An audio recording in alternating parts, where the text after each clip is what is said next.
So, quick review with the 13.1 practice here on some things that we went over before on this. So, here on number 1 it says, name one cycle in two different ways, then determine the period of the function. Okay, reminder here, the period of the function is how long does it take for a cycle to complete.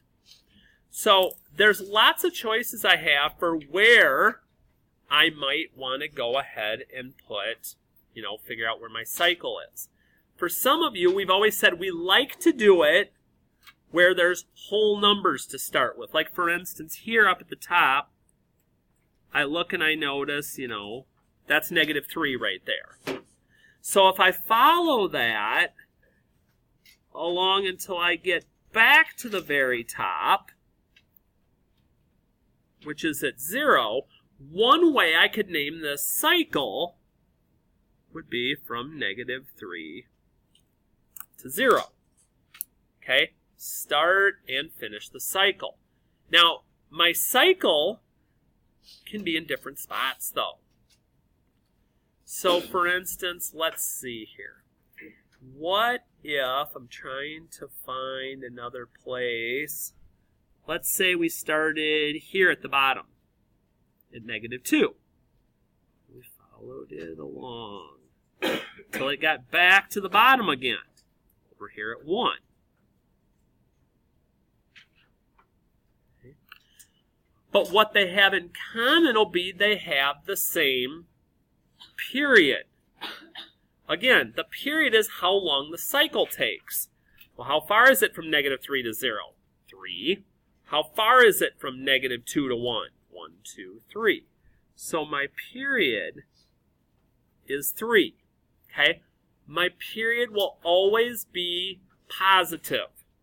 Even if the two numbers I used were both in negative numbers, it doesn't matter because the period is a distance.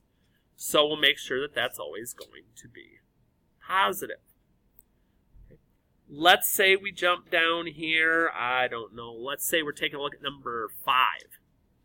Okay, determine whether the function is or is not periodic. Does the pattern repeat? Okay, do I see the same picture over and over again? So let's say I am looking at 5.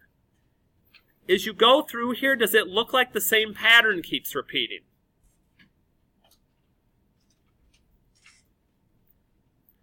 Maybe a better question would be for me to ask and say, okay, if you're not sure, sometimes it can pay to just look at pieces of this. And you look and you're like, well, wait a minute. That's kind of a skinny hump. That's like a fat one. Like those aren't the same like they were up here or here or here. So this, well, that's not even periodic to begin with.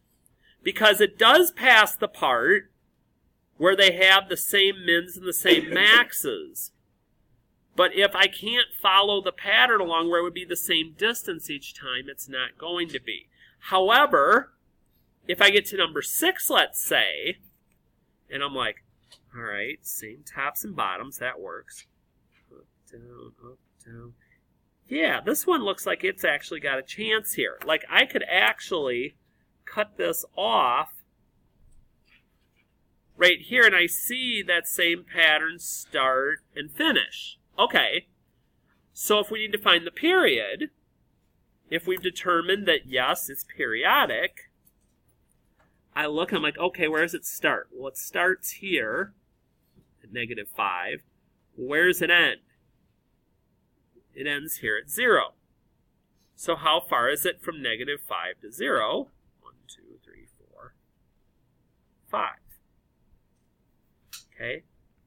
So period is how long does it take for that pattern or that cycle to finish, well, to start and then end. And the only other real concept we're going to be talking about on here, we're not going to talk about midline today, but we are going to talk about amplitude a little bit. So just a reminder from before, that amplitude is finding the maximum value and the minimum value and then cutting it in half, or multiplying it by a half, or dividing by 2. And it also is always going to be positive. So I look, and I'm like, okay, where's the highest point? Well, it looks like the highest point's up here. And it looks like that would be just at 1. I look back over it again. Because remember, with these, we're looking at y values. Okay. Looking back to the y. And then same thing with my minimum. My minimum value is y would be -1.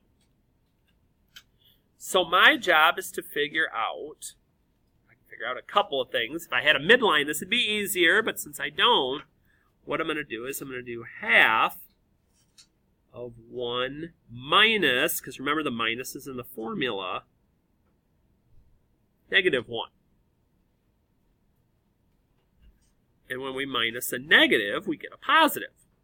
So 1 plus 1 is 2. And half of 2 would be 1. That's going to be my amplitude.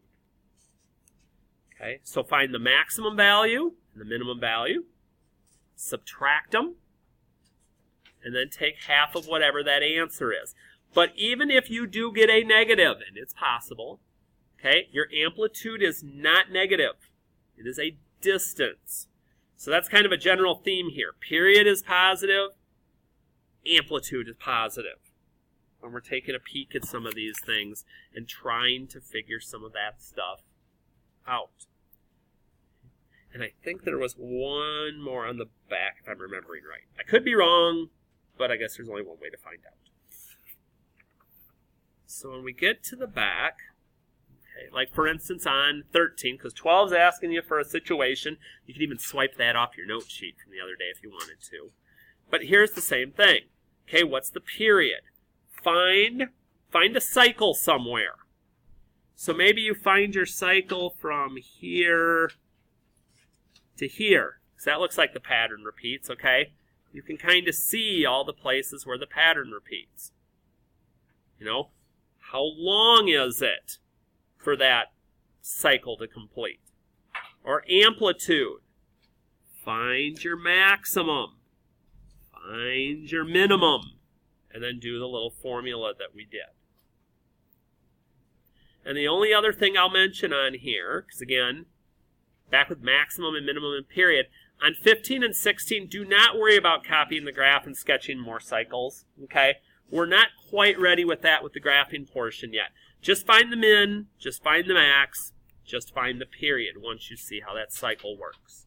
Okay? And there will be a lot more discussion of these values as we get more into the graphing portion of things.